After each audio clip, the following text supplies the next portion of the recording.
Olá, bem-vindos a mais um Deep Dive.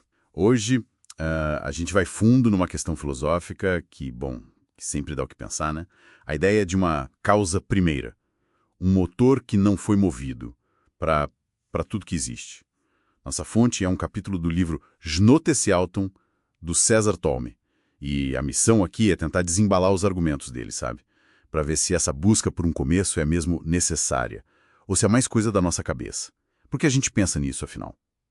Vamos lá. Então, o ponto de partida do texto é algo bem do nosso dia a dia, né? A gente olha em volta e tudo parece ter um começo, um meio, um fim.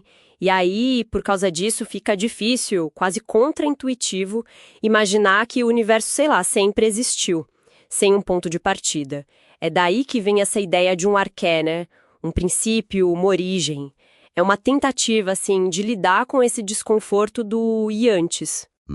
E é aí que o Tome joga uma provocação interessante sobre a lógica da coisa. Porque, veja bem, se a nossa dificuldade é justamente aceitar algo eterno, porque tudo que a gente vê tem um começo, por que raios a gente abre uma exceção justo para essa causa primeira, para o arqué ou para Deus, ser eterno? Exatamente. O argumento no texto é tipo, se a gente faz essa concessão, se a gente dá essa característica especial para um criador incriado, não tem nada na lógica que impeça o próprio universo de ter essa característica também, né?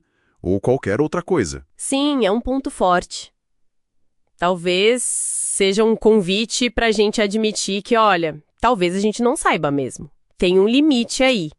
E o texto amarra isso com uma segunda razão, que tem mais a ver com como a nossa mente funciona. O autor usa aquela metáfora que os neurocientistas usam das gavetas mentais, sabe? Ou prateleiras. Nosso cérebro está o tempo todo buscando padrões, similaridades, para dar sentido às coisas. E se ele não acha uma conexão clara... Ele cria uma. Ele tende a criar uma, mesmo que temporária, só para aliviar aquela tensão do desconhecido, entende? Entendi.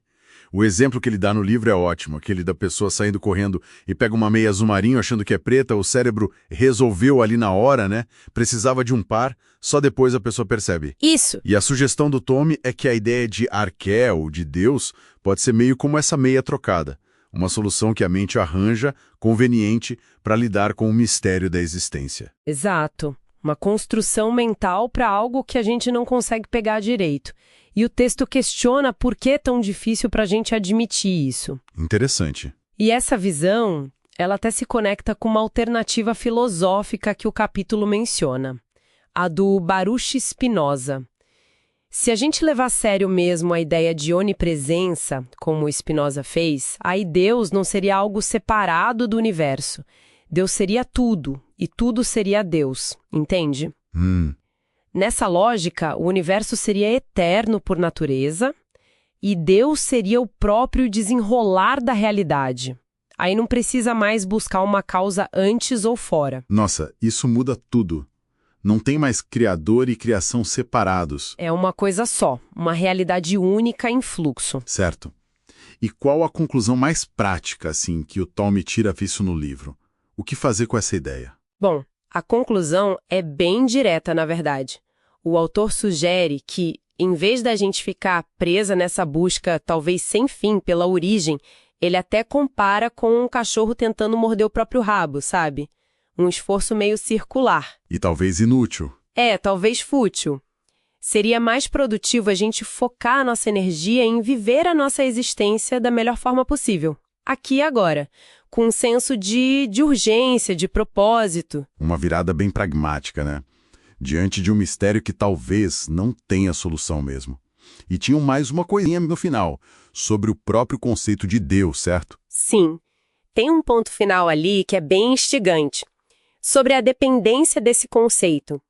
Argumenta-se que a ideia de Deus, assim como uma entidade consciente, uma força pensante, ela só existe na mente de seres como nós, que constroem significado. Ou seja, se a humanidade, por exemplo, fosse extinta, a ideia de Deus sumiria junto, porque não teria mais a mente que projeta esse conceito para tentar explicar o que não entende.